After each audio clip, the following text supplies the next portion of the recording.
नमस्कार, आप देख रहे हैं न्यूज फॉर नेशन और मैं हूं आपके साथ अंजलि।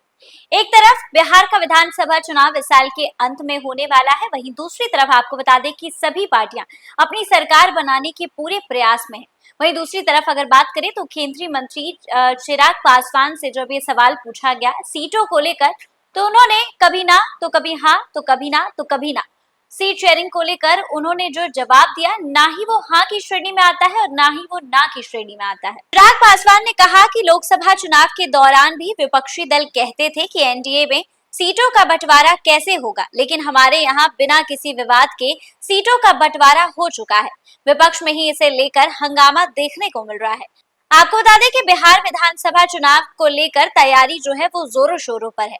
सभी गठबंधनों की तरफ से अपनी अपनी कुनबे को साधने की पूरी कोशिश की जा रही है। इस बीच केंद्रीय सरकार की तरफ से जातीय जनगणना की घोषणा के बाद से बिहार की राजनीति में हलचल मच गई है।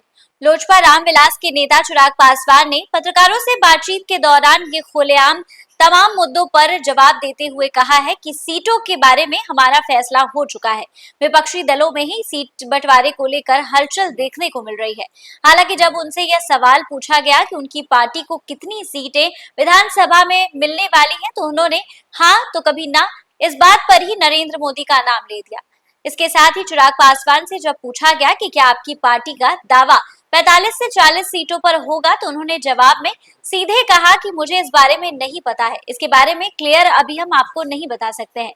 उन्होंने ये साफ कर दिया कि पीएम नरेंद्र मोदी को उनका बिना शर्त समर्थन है। उन्होंने मुझे भी निराश नहीं किया है। इसके साथ ही उन्होंने कहा कि गठबंधन में सीटों का बंटवारा जो है फॉर्मूले के आधार पर होगा। चिराग पासवान ने यह बात कही कि लोकसभा चुनाव के दौरान भी विपक्षी दल कहते आ रहे थे कि एनडीए में सीटों का बंटवारा कैसे होगा, लेकिन हमारे यहाँ बिना किसी विवाद के सीटों का बंटवारा हो चुका है। विपक्ष में ही इसे लेकर हंगामा देखने को मिल रहा है। पिछले विधानसभा चुनाव की अगर बात करें तो बिहार में चिराग पासवान की पार्टी ने एनडीए में विद्रोह कर दिया था। 144 सीटों पर अपने उम्मीदवार उतारे थे। चिराग पासवान के उम्मीदवारों के कारण एनडीए को कई सीटों पर हार का भी सामना करना पड़ा था।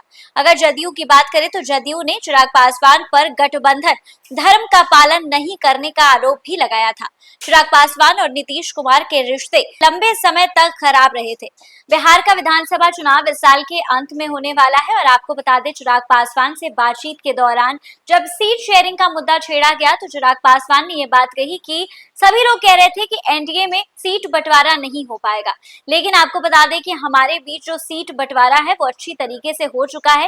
लड़ाई जो है वो विपक्षी दलों में देखने को मिल रही है। इसी तरीके से चिराग पासवान ने सीट शेयरिंग के मुद्दे पर अपनी बातों को क्लियर करते हुए ये बात कह दी है कि एनडीए में सीट शेयरिंग जो है वो जो फैसला था वो ले लिया गया है। सीट शेयरिंग को कितनी सीट दी जाएगी इस पर वो लोग क्लियर हो चुके हैं। और कांग्रेस और आरजेडी में इस चीज को लेकर जो है हलचल देखने को मिल रही है। सीट शेयरिंग के मुद्दे को लेकर कांग्रेस और आरजेडी में अभी तक बहस चल रही है। 3-4 मीटिंग हो चुकी है, लेकिन अभी तक सीट बंटवारे पर क्या कुछ निर्णय निकल कर आया है ये बात अभी तक नहीं पता चल पाई है। बिहार की खबर में बस इतना ही। ऐसी तमाम अपडेट्स के लिए हमारे साथ बने रहे न्यूज फॉर नेशन पर।